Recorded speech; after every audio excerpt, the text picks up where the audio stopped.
Hello friends, in this video we are going to talk about the mathematical formulation of law of chemical equilibrium. First of all, let's discuss a very important reversible reaction. A reversible reaction means a reaction which occurs forward as well as backward direction simultaneously under the same conditions of temperature etc. Right?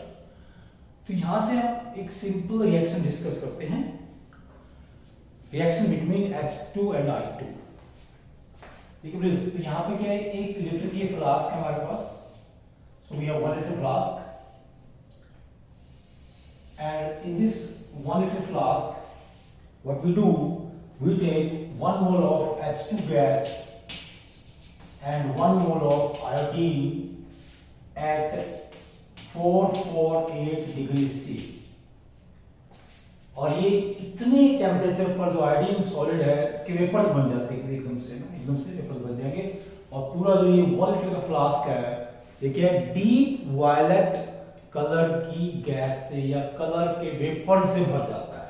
Deep violet, वो जो deep violet H2 gas है, colour gas है.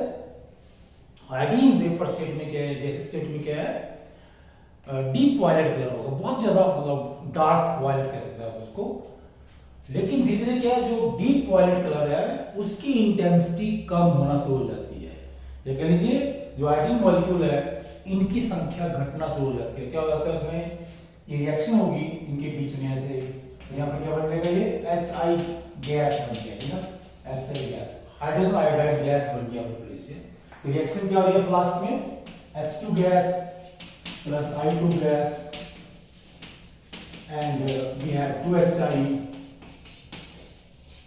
और देखिए please, मतलब एक दिन बाद भी क्या है, अगर हम देखेंगे अगर कि जो फ्लास्क में इसमें जो कंसंट्रेशन है वो क्या है, यहाँ पर ये हमने 1 मोल इसका लिया था स्टार्टिंग में, 1 मोल इसका लिया था, और यहाँ पर ये 0 मोल था at the beginning of reaction and the reaction is occurring at 448 degree Celsius. यहाँ पे क्या है, इस फ्लास्क को थर्मोस्टेट में रख देते हैं ताकि इसका टेम्परेचर क्या है, 448 डिग्री सेल्सियस रहे. This is very very important. Okay, फिर हम क्या देखते हैं कि एक दिन बाद आके देखते हैं, फिर कुछ टाइम आके देखेंगे कि यहाँ पर जो है जो कंसंट्रेशन है वो क्या है, ये 0.22 मोल है, ये 0.22 मोल है. और क्योंकि इसका भी 1 मोल था, इसके भी 1 मोल था, तो क्या 0.78 मोल दोनों के रिएक्ट कर जाते हैं. 0.78 H2 का, 0.78 I2 का रिएक्ट करके इसके डबल बढ़ाते हैं अमाउंट. तो 0.78 डबल क्या बन गया, 1.56 बन गया, 1.56 मोल. देखिए प्लीज, अब इस फ्लास्क को चाहे हम महीनों इस टेम्परेचर पर रखें तो ये जो तीनों यहाँ पर सब्सटेंस हैं, हाइड्रोजन, आयोडीन और HI, इनकी अमाउंट में कोई बदलाव नहीं आता है. लेकिन रिएक्शन लगातार चलती रहती है ना, ठीक है. मतलब क्या है, H2 और I2 रिएक्ट करके HI बनाएंगे और HI मॉलिक्यूल आपस में रिएक्ट करके वापस H2 और I2 बनाएंगे. मतलब दीज टू रिएक्शंस इसको बोलते हैं फॉरवर्ड रिएक्शन, जहां पर HI बनता है. बैकवर्ड रिएक्शन क्या है, HI रिएक्ट करके वापस H2 और I2 बनाता है. ये दोनों रिएक्शंस इक्वल रेट से चलती रहती हैं और फ्लास्क में जो पोजीशन है इसको क्या बोलते हैं, इक्विलिब्रियम. Okay please. और इक्विलिब्रियम के ऊपर क्या बोलते हैं, देखिए इन तीनों सब्सटेंस की जो कंसंट्रेशन है वो हमेशा वही रहती है, उसमें कोई बदलाव नहीं आता है. तो यहां पर हम इसका रेशियो ले आते हैं प्लीज, ठीक है. जो रेशियो लेंगे यहाँ पर, ये रेशियो क्या, जो हमारे पास प्रोडक्ट है उनकी जो मोलर कंसंट्रेशन है, तो यहाँ पर प्रोडक्ट है दो है HI है इसमें 1.56 into 1.56 मोल पर लीटर डिवाइडेड बाय 0.2 into 0.22 है लीजिए 0.22. तो ये टेम्परेचर कितना है यहाँ पर, ये इसको जरूर लिख लीजिए टेम्परेचर यहाँ से ताकि ये कंफ्यूजन ना हो कुछ भी. The flask is at 448 degree Celsius, ये आएगा 50.281 के. रेशियो है, ये रेशियो है और ये रेशियो कांस्टेंट है जब तक टेम्परेचर जब तक टेम्परेचर क्या है हम चेंज नहीं करते हैं, जब तक टेम्परेचर कांस्टेंट है, इस रेशो में कोई बदलाव नहीं आता है, तो इसको क्या बोलेंगे, कांस्टेंट बोलेंगे, ठीक है। और ये जो कांस्टेंट है यहाँ पर 50.213 वो इन दोनों रिएक्शंस के बीच में इक्विलिब्रियम को इंडिकेट करता है, इसलिए इसे क्या बोलेंगे हम, इक्विलिब्रियम कांस्टेंट। और ये जो फार्मूला है यहाँ पर, अब रेशो जो हमने पहले लिखा रेशो, इस रेशो को हम k से या kc से दिखा सकते हैं ना, ये जो रेशो है इसको हम k और kc से दिखाते हैं। And this k is constant for a reversible reaction at A given temperature and it is independent of value of k is independent of amount of the reactants or product। अगर हम इस reaction को उल्टा भी करते हैं, क्या है यहाँ पर HI को ले लेंगे, ठीक है, शुरू में HI ले लेंगे कितना 2 मोल, फिर भी क्या है हमारे पास क्या है, एक दिन बाद या कुछ टाइम के बाद, कुछ घंटे बाद आके देखेंगे ये k की वैल्यू कितनी आती है 50.281 और ये वैल्यू फिर महीनों चेंज नहीं होगी। इसका मतलब क्या है, k की वैल्यू हमेशा कांस्टेंट रहती है, सिर्फ और सिर्फ टेम्परेचर बदलने से ही k की वैल्यू बदलेगी। फिर ये जो हमारे पास ऐसे क्या बन गया, formula for the rate equilibrium constant, equilibrium constant. अब इसके बोलते हैं, अगर इसको हम डिफाइन करेंगे यहाँ पर इक्विलिब्रियम कांस्टेंट की वैल्यू को, इस फार्मूला को क्या बन जाएगा, लॉ ऑफ केमिकल इक्विलिब्रियम।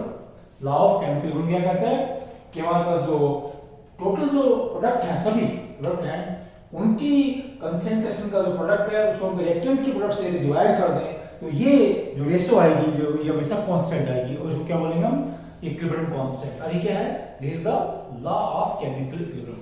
अब इसको हम लेके ड्राइव करना है यहाँ पर ना, और लॉ ऑफ केमिकल इक्विलिब्रियम का जो फार्मूला है तो उसका मैथमेटिकल फॉर्मुलेशन या उसका डेरिवेशन हम दो तरह से कर सकते हैं। एक है काइनेटिक अप्रोच, दूसरा है थर्मोडायनामिक अप्रोच, और यहां से हम काइनेटिक अप्रोच से इसको ड्राइव करेंगे, इसको लॉ ऑफ केमिकल इक्विलिब्रियम का जो फार्मूला है। So let's consider a very simple reaction. यहां पर एक सिंपल रिएक्शन लेते हैं और उसको क्या आगे हम एक्सप्लेन भी कर सकते हैं रिएक्शन को। से हमारे पास क्या होगा, a plus b equal to c plus d। तो यहां से क्या है, यहां पर देखिए rate of forward reaction depends on the product of active masses of reactants. तो रेट R1 क्या है, rate of the forward reaction. So ये आप बोलेंगे K1, क्या ये क्या है, K1 क्या है, rate constant for the forward reaction है, K1 into A into B।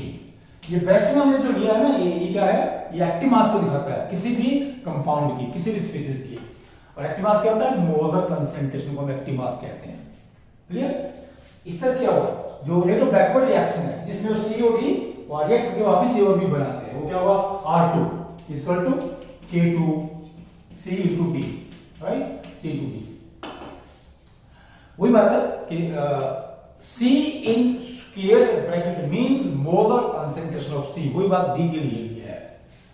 और मैंने यहाँ पर दिखाया कि इक्विलिब्रियम वो हमारे पास स्टेज है किसी भी रिवर्सिबल रिएक्शन में, इक्विलिब्रियम वो पोजीशन है किसी भी रिवर्सिबल रिएक्शन में जिसके ऊपर आकर क्या फॉरवर्ड और बैकवर्ड रिएक्शंस एक ही रेट से होती हैं, उनकी स्पीड बराबर हो जाती है। तो इसलिए दोनों इक्वेशन यहाँ पर बराबर हो जाएंगी, आपको ठीक है प्लीज, ये बराबर हो जाएंगी, तो इनको बराबर कर देते हैं यहाँ पर। ओके, सो लेट्स सी ये कैसे बराबर हो गया, आपको कैसे कर देंगे इसको, यहां लिख रहा इसको K2 C into D, ये बराबर हो गया, यहाँ पर इसको रब कर लेते हैं। अब इसको रीअरेंज करते हैं, let's rearrange.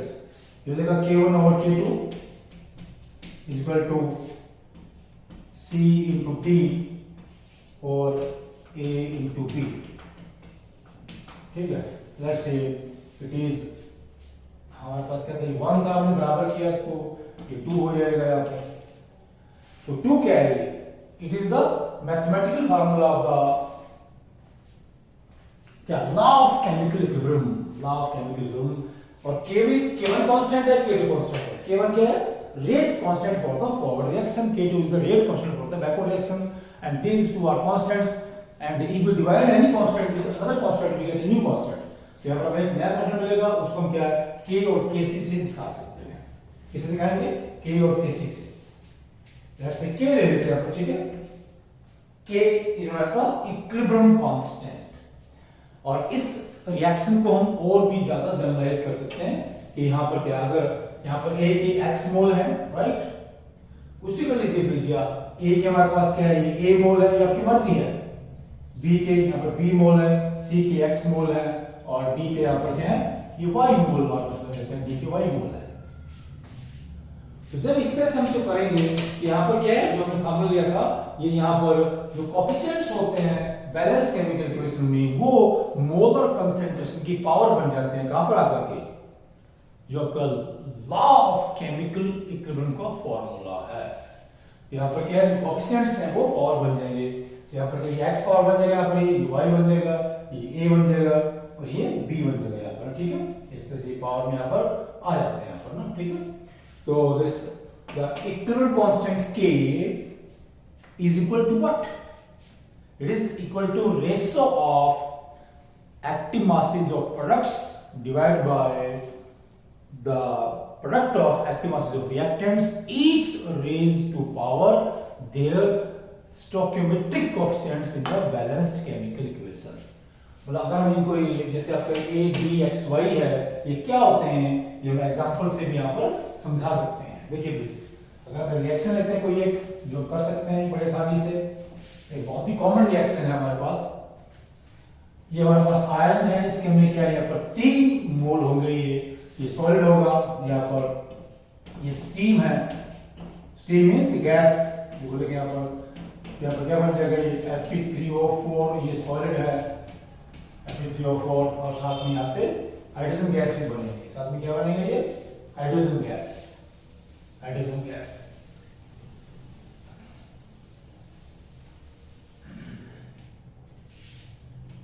Solid plus H2 gas, 4H2 gas, ये रिएक्शन है। इसमें देखिए प्लीज, यहां से इसमें ये आपका जो पहले कर लेते हैं, ऊपर क्योंकि प्रोडक्ट आएंगे Fe3O4, इसमें हमारे पास जो X है उसकी वैल्यू 1 है, Y है उसकी वैल्यू 4 है। इस तरह से हमारे पास क्या है, जैसे A है इसकी वैल्यू 3 है, और जो B है उसकी वैल्यू यहाँ पर ये 4 है, क्या उसकी वैल्यू क्या है, 4 है। So in this way we can derive the formula of law of chemical equilibrium by using a method known as the kinetic approach method. According to this method, at equilibrium, the rate of forward reaction is equal to rate of backward reaction. And this simple mathematical equation gives us the formula for the law of chemical equilibrium, and from this formula we can calculate the value of equilibrium constant for any reaction, which is very important. Okay please, thanks, namaskar.